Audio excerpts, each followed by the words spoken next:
칼 히티라는 사람이요, 행복론이라는 책을 썼는데, 그 책에서 첫 번째 행복하기 위해서 조건이 있는데 그게 바로 감사하는 것이다라고 이야기했어요. 중요한 게 뭐냐면 행복하기 때문에 감사한 것이 아니라 감사하기 때문에 행복하다라는 것이죠. 우리는 뭔가 잘 될 때, 인생이 잘 풀린다고 생각할 때, 내 뜻대로 뭔가 잘 돼갈 때 감사하는데, 성경의 논리는 감사할 때 행복할 수 있다. 우선순위가 먼저 감사로 제사를 드릴 때, 먼저 감사하며 입술로 고백하며 나아갈 때 우리 안에 행복이 찾아들 것이다 라고 말하고 있습니다.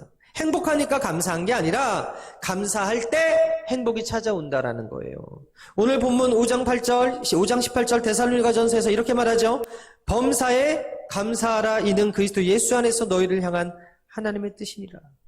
여러분, 제가 자녀를 키워보고 아이들을 길러보니까요, 어릴 때 자녀들의 표현이 모두 감탄사예요. 작은 것을 줘도 와 그래요. 놀랍대요. 오늘 제가 교회학교 아이들 예배드리고 왔는데 얘네들은 젤리 하나에 감탄해. 여러분, 젤리 주면 누가 감탄합니까? 지금 여기 계신 분들 젤리 주면 나 비웃어요? 나 놀려요? 그러지. 근데 쟤네들은 문제를 맞춰서 목사님이 젤리 하나만 줘도 너무 행복해해요. 제가 재작년에요, 작년이죠, 제가 여기서 포켓몬 그 카드 이야기를 했었던 걸로 기억하는데, 작년 서은이 생일이 제가 그 추운 여의도에서 편의점을 막 돌아다니면서 포켓몬 빵을 샀어요. 그것도 새벽 예배 끝나고 나서. 그래야 겨우 하나 얻을 수 있었는데, 지금은 마트 가면 널려 있거든요, 포켓몬 빵이. 근데 그 당시에는 그 포켓몬 빵 하나 얻는 게 그렇게 쉽지 않았다고요. 그래서 그거를 편의점을 농담 아니고 여의도에 한 7개, 8개를 돌아다녀서 빵을 5개를 구해서 저희 아들 생일 선물로 제가 갖다 줬거든요. 근데 지금요, 1년이 지난 지금요, 포켓몬 쳐다도 안 봐, 우리 아들이. 1년밖에 안 지났는데 그 카드에 감동이 없어. 아니, 1년 전에는 그거 사주면 소원이 없겠다 그래서 그렇게 새벽 예배 끝나고 3일 동안 제가 7군데를 돌아다녀가지고 포켓몬빵 5개를 생일 선물로 갖다 줬는데, 지금은 집에 널린 게 이 포켓몬 카드고 보지도 않고 쳐다보지도 않고. 그러니까 1년 사이에 이 아이가 그만큼 컸다는 거겠죠.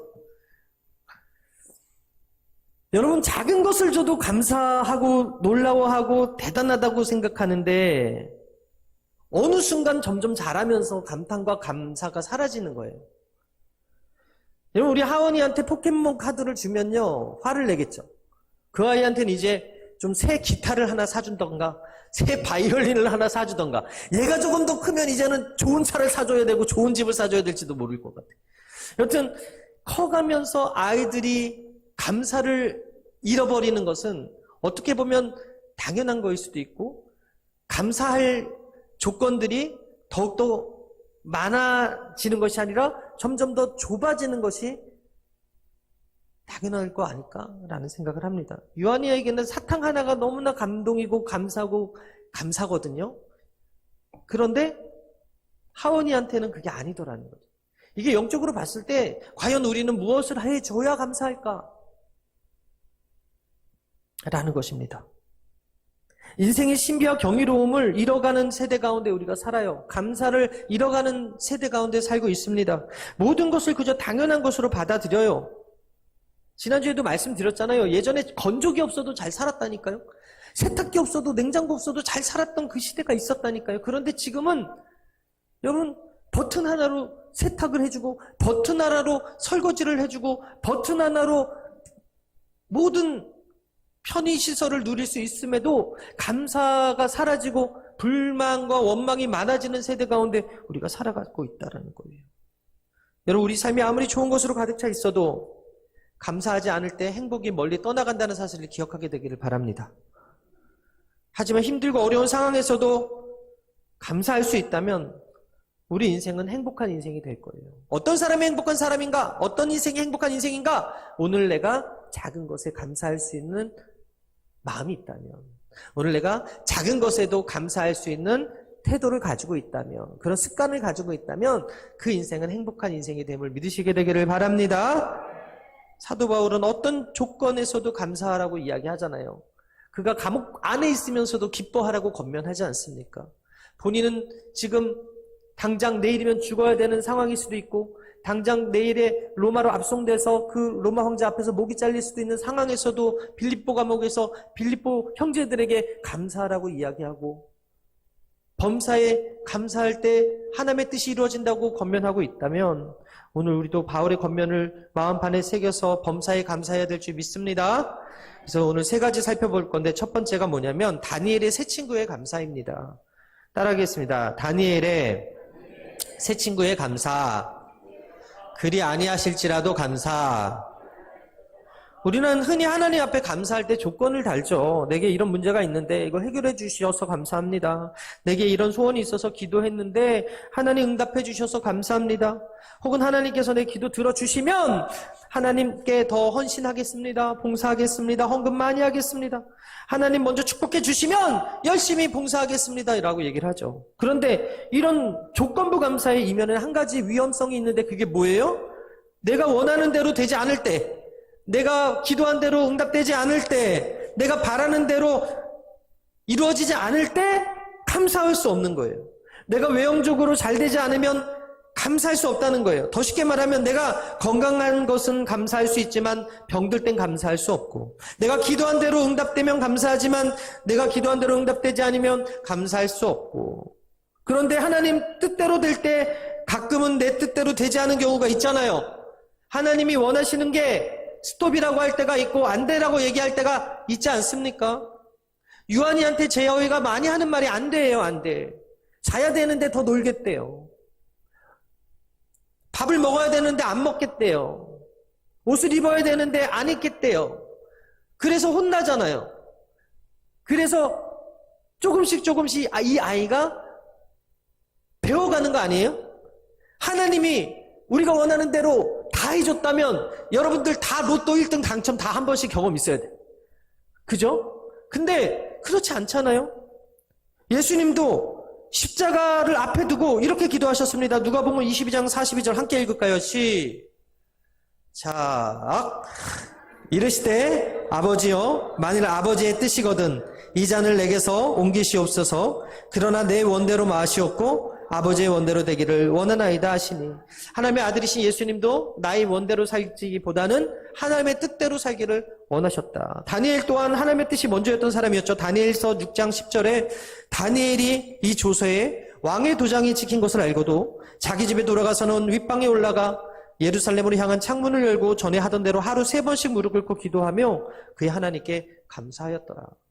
범사에 그가 하던 대로 날마다 하루에 3번씩 예루살렘을 향해서 기도하고 감사했던 사람이 다니엘이었어요.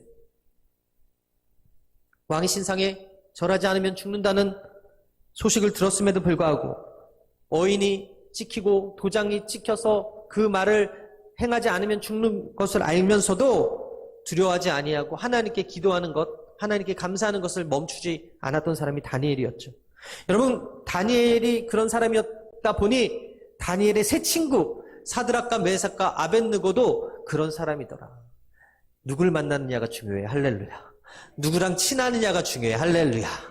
여러분, 우리가 서로 친해야 될 줄 믿습니다. 서로 기도하는 사람 옆에 있으면 기도하게 되고요.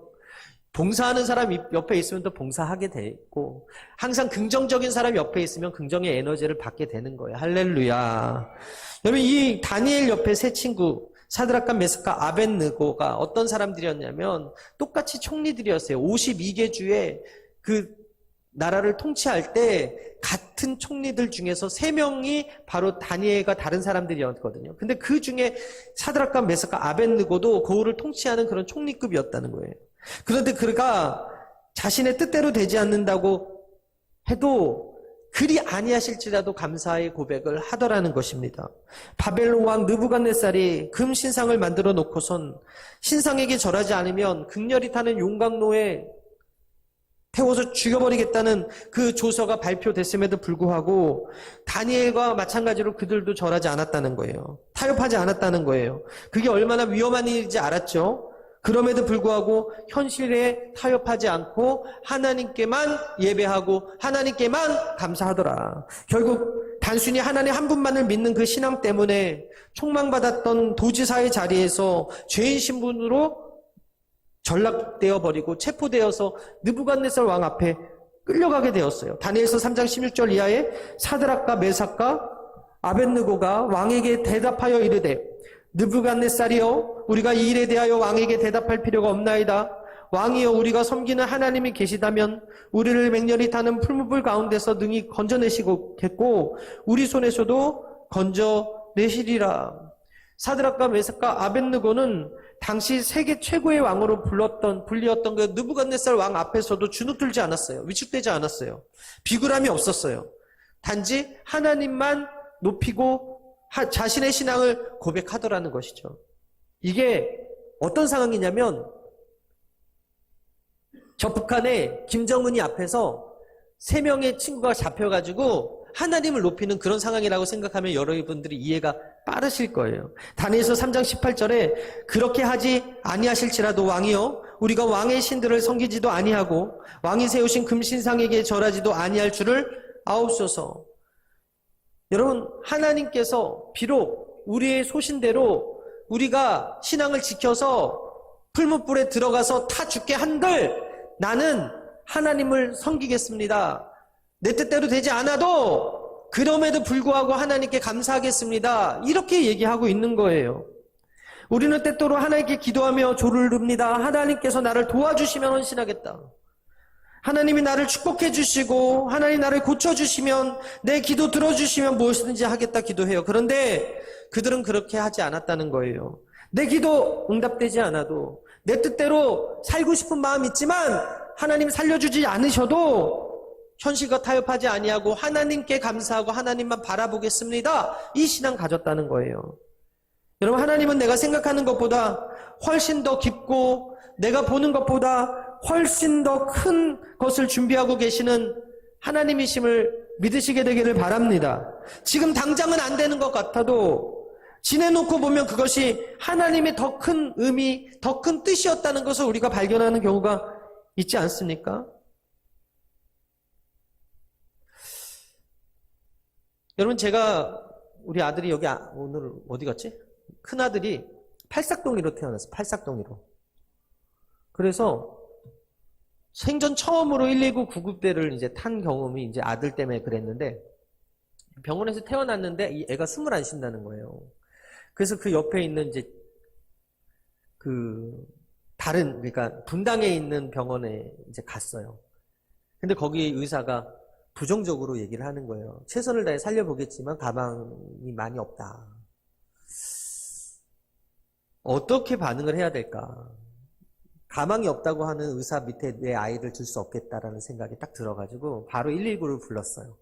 그리고 분당 서울대병원으로 달려갔지. 그런데 의사가 긍정적으로 얘기를 하는 거예요. 하도 케이스 바이 케이스라서 그런지 아니면 케이스가 많아서 그런지 모르겠지만 거기서는 살릴 수 있다고 얘기를 하더라고요. 그리고 좋은 얘기를 해주더라고요. 그래서 마음이 안심이 됐어요. 그리고 그 병원에서 이제 엘리베이터 그 119를 타고 응급차를 타고 가는 그 곳에서 원망 아닌 원망이 나오죠. 하나님, 건강한 아이를 주셔야지. 팔싹동인데 폐가 안 펴져서 숨을 제대로 쉬지 못하는 아이를 주시면 어떡합니까? 그럼에도 불구하고 감사합니다. 아, 눈물 나려 그러네. 그때 그랬어요. 그때 진짜 첫 아이인데 건강하게 태어나야 되는 아이가 팔싹으로 태어났는데 숨을 제대로 못 쉰다고 그러고 병원에서는 위험하다 그러니까. 그런데 서울대 병원에 하나님께서 천사 의사를 준비해 놓으시고 좋은 얘기를 하니까 그때 마음의 안심이 되더라고요. 그리고 나서 이 아이가 이렇게 건강하게 자라서 기타도 치고 바이올린도 치고 꿈도 갖고 여기서 이렇게 하는 것을 볼 때 얼마나 감사한지 모르겠습니다. 내 뜻은 건강하게 낳는 거였는데 하나님 뜻은 그렇지 않은 거였다는 것을, 그리고 하나님의 뜻은 또 다른 데 있었다는 것을 제가 그 사건을 통해서 경험하게 되었거든요. 여러분, 살았으니 망정이지 그리 아니하실지라도 내가 감사할 수 있었을까라는 그런 상황이었다면 솔직히 목사인데도 솔직히 잘 모르겠다라는 생각을 하게 됩니다. 그럼에도 불구하고 성경은 우리에게 말하죠. 그리 아니하실지라도 감사하라. 여러분, 그렇게 다니엘이 세 친구가 그런 고백을 하니까 어떤 일이 일어났습니까? 첫 번째가 풀무불에 던져졌지만 구원을 받았다는 거예요. 우리는 풀무불에 안 가고 해결받아야 된다고 생각을 하죠. 근데 하나님은 풀무불에 떨어뜨려 놓고 하나도 타지 않게 하신 거예요. 하나님의 생각과 그들의 세상의 사람의 생각이 다르는 거예요. 여러분, 꿈꾸는 사람 요셉이 만일 감옥에서 술 맡은 간원장에 그 꿈을 해석해줘서 그가 복직을 했을 때 바로 생각나서 거기서 꺼냄을 받았다면 그는 어떻게 보면 바로의 꿈을 해몽할 기회를 잃어버렸을 거예요. 근데 하나님께서 술 맡은 간원장의 그 기억을 지우시고 까맣게 잃어버리게 하시다가 몇 년이 지난 후에 바로 왕이 꿈에 고민을 할 때 그때 생각나게 하셔서 요셉을 꺼내는, 감옥에 계속 있게 하신 그 이유가 요셉의 생각에는 빨리 기억해서 나를 꺼내주세요, 나 억울합니다 였지만 하나님은 그게 아니었다는 거예요. 내가 너를 향한 계획이 있다. 내가 너를 향한 뜻이 있다. 기다려라. 감옥이 좋은 곳이 아니잖아요. 아무리 간수가 믿고서 키를 막았다고 해도 감옥은 감옥 아닙니까? 그런데 하나님은 요셉에게 기다리라고 이야기했고 정말 기다렸더니 하나님께서 그의 인생에 놀라운 일을 펼쳐주셨잖아요.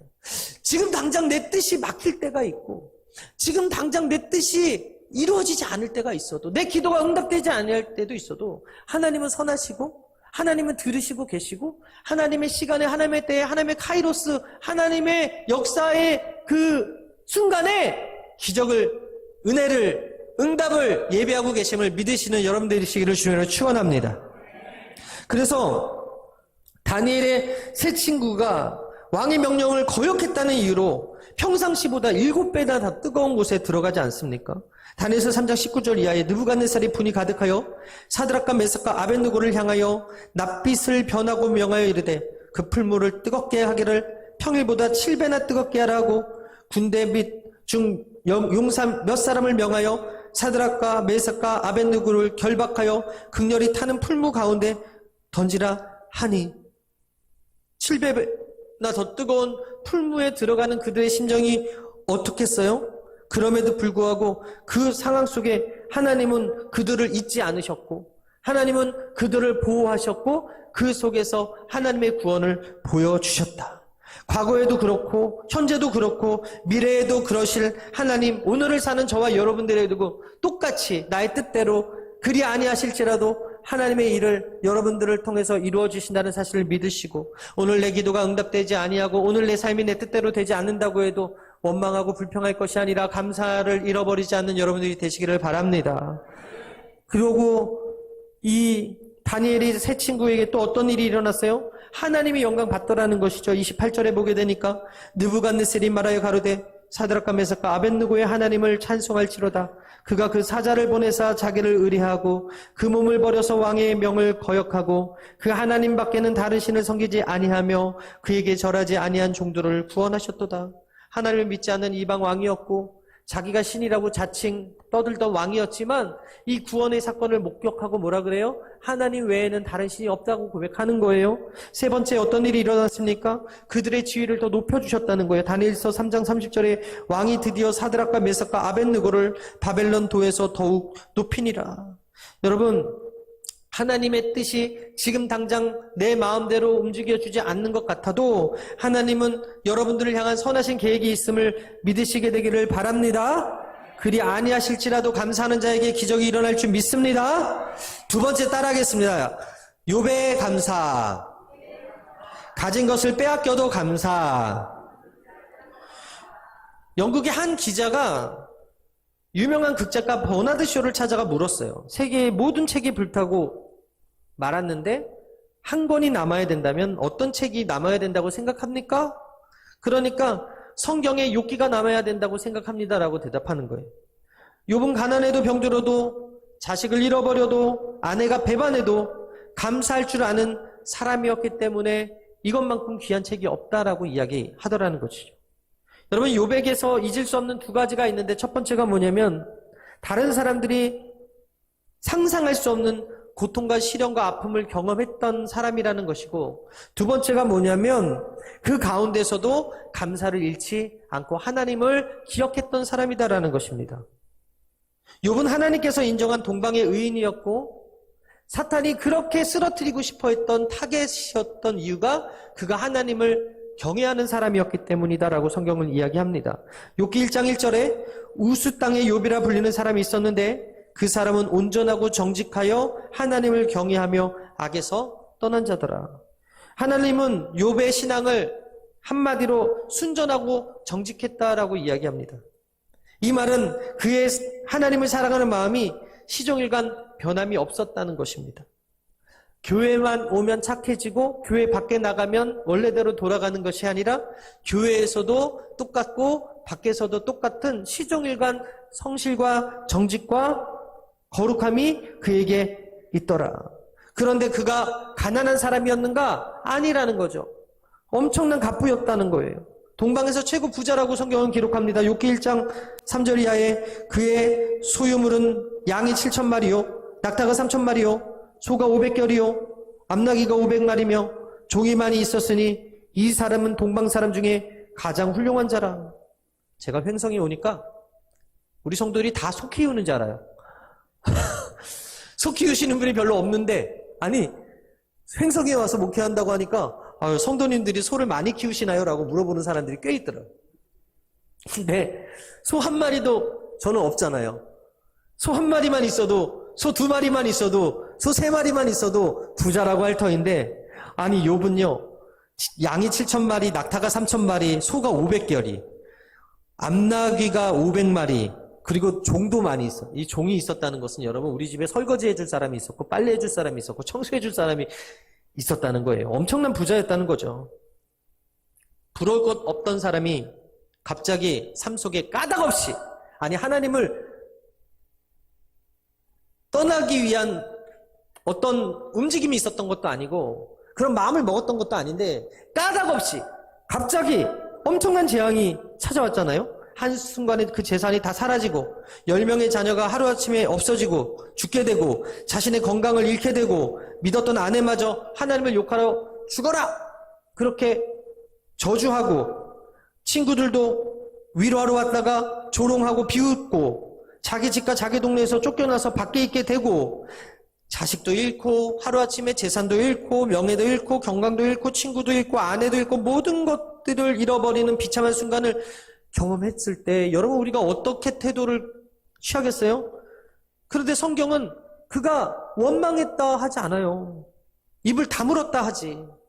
그는 한순간에도 모든 것이 날아가 버린 그 비극을 경험하고도 하나님을 찬양하고 감사했다고 성경은 기록합니다. 욥기 1장 20절 우리 함께 읽을까요? 시작.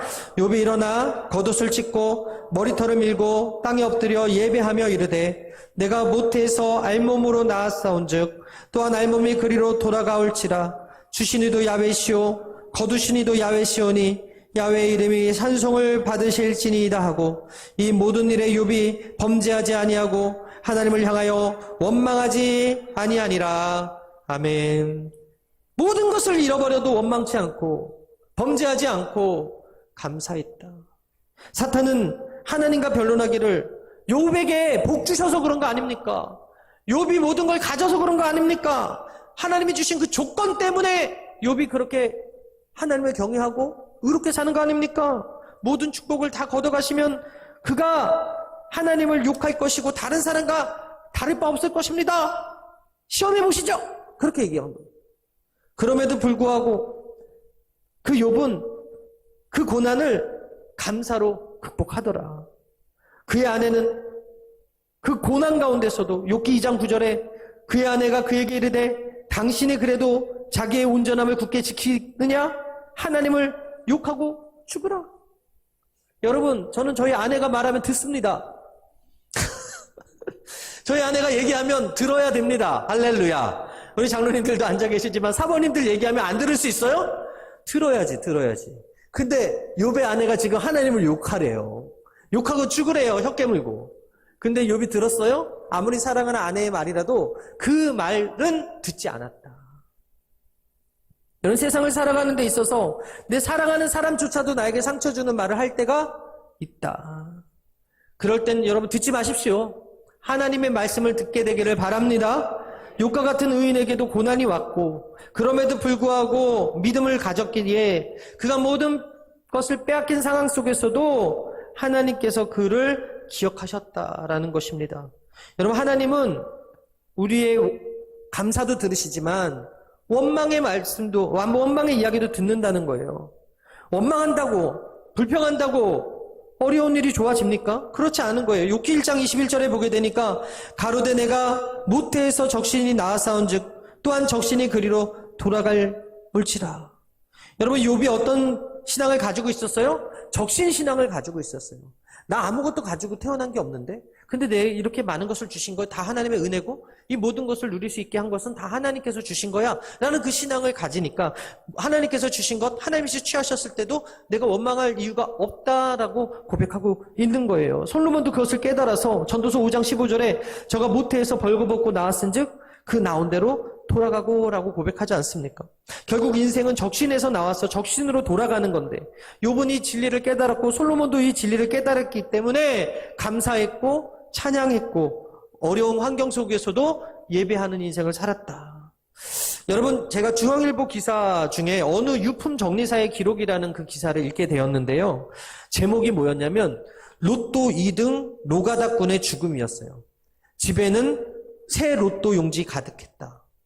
여러분, 로또를 사서 2등에 당첨됐대요. 근데 그 사람이 얼마를 받았냐면 5,700만 원을 당첨됐는데 이게 이제 세금 떼고 4,400만 원이었대요. 그런데 이렇게 당첨이 됐으면은 어떻게 해야 돼요? 뭔가 삶의 변화가 있어야 되잖아요. 근데 이 사람은 다시 로또를 사기 시작했다. 수십만 원어치씩 사기 시작했다. 이거를 다 잃어버리고는 4,400만 원을 다 쓰고 나서는 목숨을 끊어버렸다. 축복인 것 같은데, 좋은 것 같은데 결국 이 로또 당첨이 그 사람에게는 절망이었어. 그래서 목숨을 끊어서 이 유품 정리사가 유품을 정리하러 갔더니 로또 용지만 가득했다라는 그 기사가 나온 거예요. 4,400만 원 있으면 여러분은 뭐 하시겠습니까? 근데 이 사람은 더 하다가 죽은 거예요. 감사했다면 그 인생이 바뀌었을 텐데 감사하지 못하고 그것에 더 허황된 꿈을 꾸다가 그 인생을 그렇게 마무리하더라는 것이죠.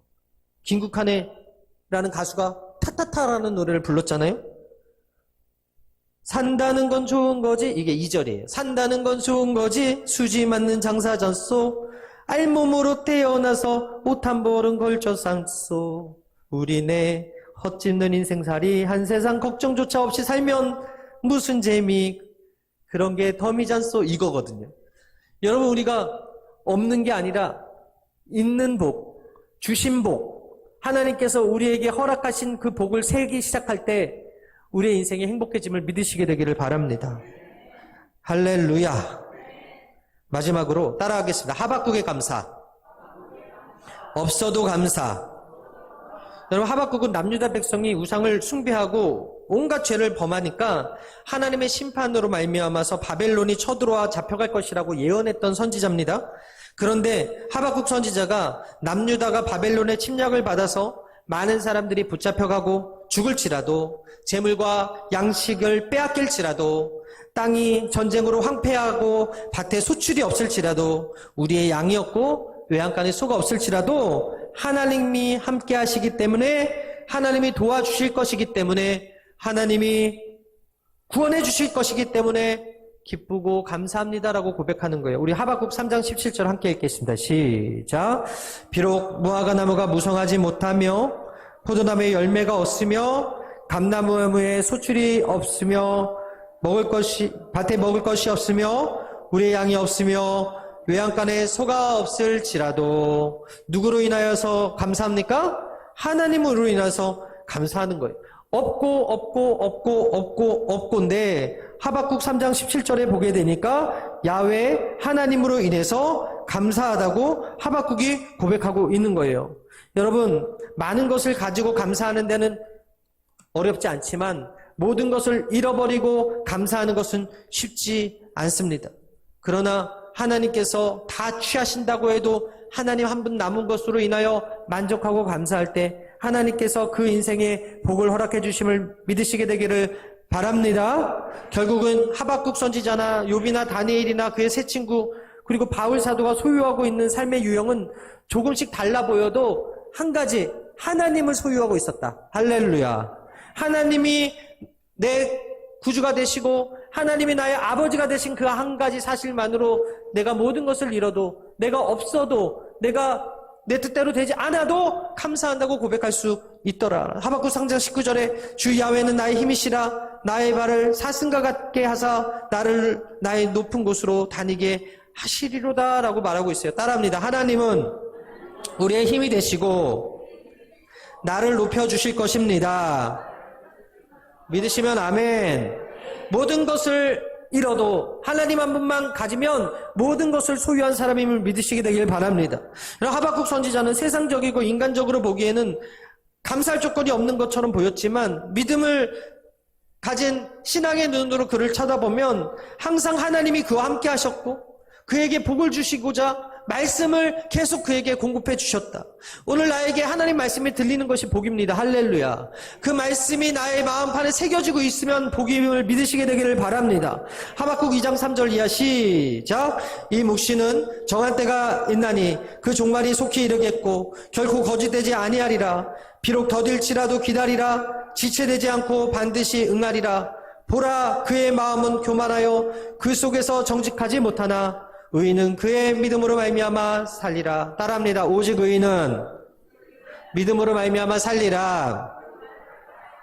믿음으로 살아갈 때 감사할 수 있어요. 우리 그리스도인들은 다른 사람들이 보는 하늘보다 더 맑은 하늘을 볼 수 있는 눈이 있는 사람들이에요.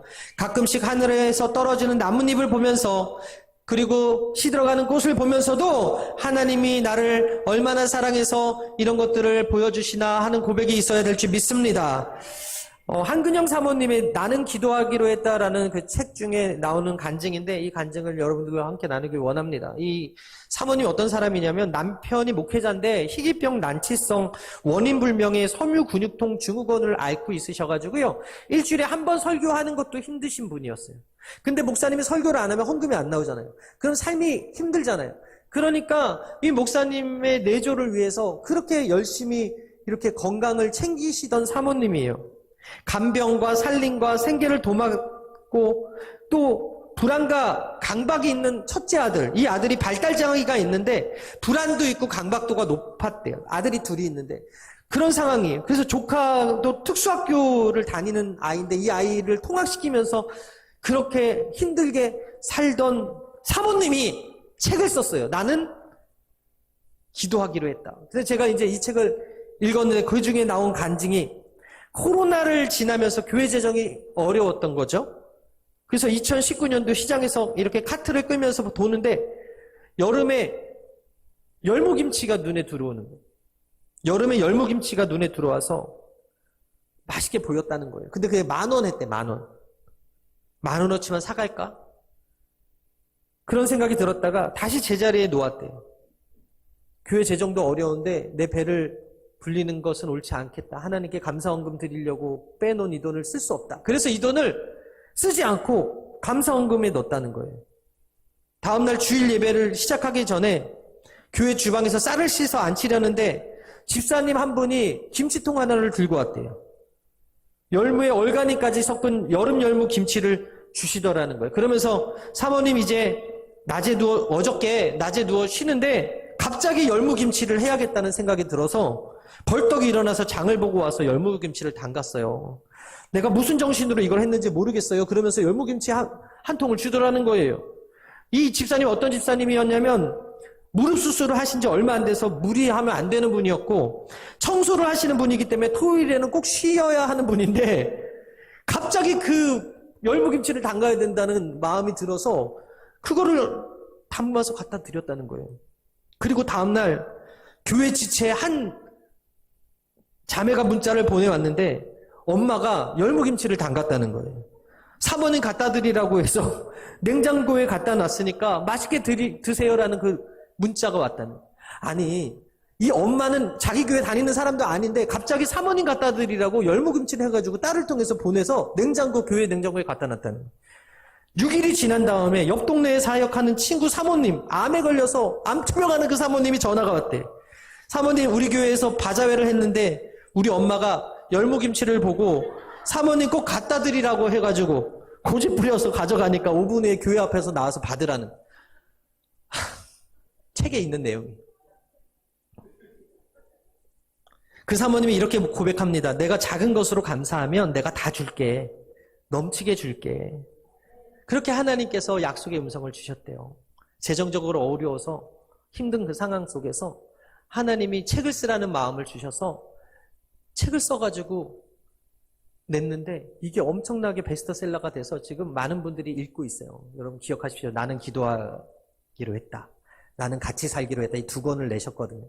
여러분 시간 되시면 사서 읽어주셔서 그 교회 사모님 재정에도 보태주시고 하나님의 살아계신 증거들을 좀 보셨으면 좋겠는데 시편 23편 5절에 그 사모님이 이렇게 고백합니다. 주께서 내 원수의 목전에서 내게 상을 차려주시고 기름을 내 머리에 부으셨으니 내 잔이 넘치나이다. 원수의 목전에서 상을 차려주시고 기름을 부어서 내 잔이 넘치게 채우실 하나님이 누구다? 우리가 믿는 하나님의 미심을 믿으시게 되길 바랍니다. 말씀 마칠게요. 모든 것이 은혜입니다. 은혜라는 말은 값없이 주신다는 말인데 우리 생명 값없이 주셨고 우리 구원 값없이 주셨고 우리 자연의 혜택과 물과 공기와 해와 달과 별들, 여러분 이 연료 한번 트는데 쉽지 않잖아요. 근데 하나님께서 햇빛을 비춰주셔서 우리가 따뜻하게 살 수 있게끔 그렇게 만들어 주셨다. 이것을 볼 수 있는 눈을 가진 사람이 행복한 사람이에요. 할렐루야. 없는 것에 꽂혀서 사는 것이 아니라 감사하는 것에 감사거리를 더 찾으며 감탄하며 사는 인생이 행복한 인생이 될 수 있다. 하나님의 뜻은 항상 기뻐하라, 쉬지 말고 기도하라, 범사에 감사하라. 이는 그리스도 예수 안에서 너희를 향한 하나님의 뜻이라고 말씀하고 있는데 항상 기뻐하면 범사에 감사할 수 있고 범사에 감사하면 항상 기뻐할 수 있어요. 이런 일들이 쉬지 않고 기도하게 되는 원동력이 된다. 감사하면 하나님 영광 받으시고 하나님께서 우리를 행복하게 만들어 주신다는 사실을 믿으시고 첫째도 감사, 둘째도 감사, 셋째도 감사, 매일매일 감사함으로 하나님의 은혜를 경험하고 행복한 인생 사는 저희 여러분들의 삶이 되시기를 주님의 이름으로 축원합니다. 축원합니다. 선포하고 축복합니다. 그리 아니하실지라도 감사할지어다. 가진 것을 빼앗겨도 감사할지어다. 없어도 감사할지어다. 감사하며 살지어다. 그렇게 살지어다.